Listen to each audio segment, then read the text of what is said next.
Change for me personally can be summarized in one word, and that is mind shift. Change means that I am today different to yesterday based on actions, perceptions that have moved over time, and it's a constant evolution. And it means opportunity to participate in a way that we have not participated before.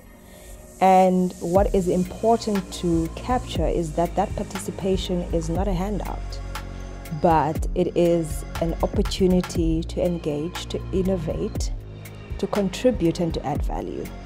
Most people are not willing to entertain ideas that they don't agree with so that they can explore and grow and possibly think differently.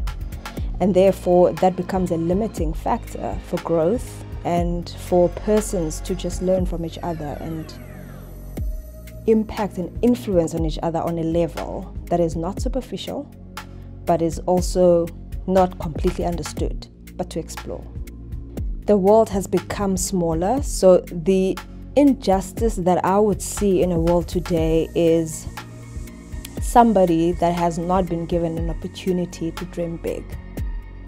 Somebody that has not been given an opportunity to learn fundamentally, to be able to read, think, and write. And that is something that seems like a basic need, but some people don't have opportunity to it. And I'm mentioning it because there are a lot of children growing up, not incapable, but marginalized by circumstances that most of us have an opportunity to influence in order to shift the narrative. Whether or not we'll take up the challenge is something else, but whether or not we see the lack and the future ramifications of that marginalization is something that, as particular South Africans, we need to pay attention to.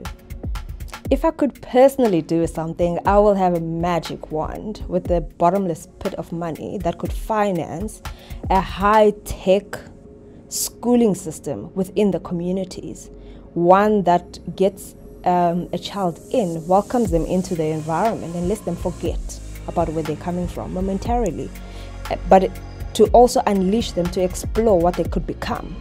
An environment that can validate them and nurture them so that they can just be the best version of themselves. In simple terms, my recipe for success is not to give in. Challenges are sure, and I've had my fair share.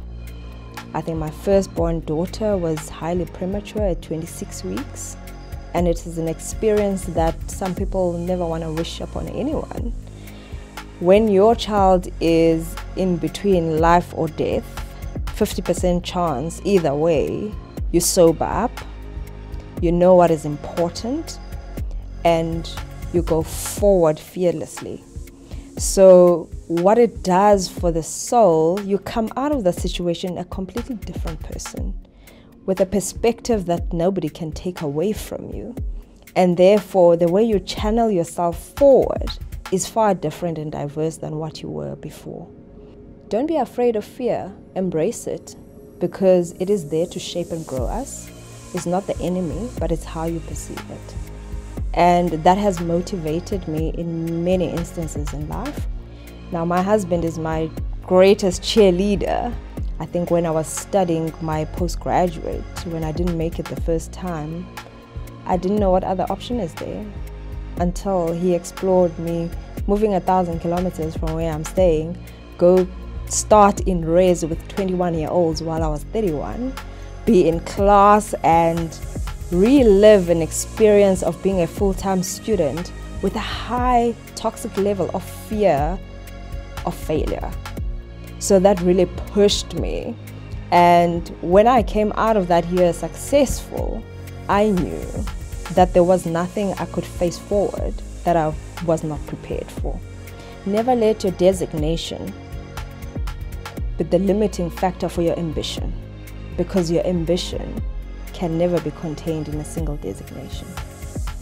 Dream big.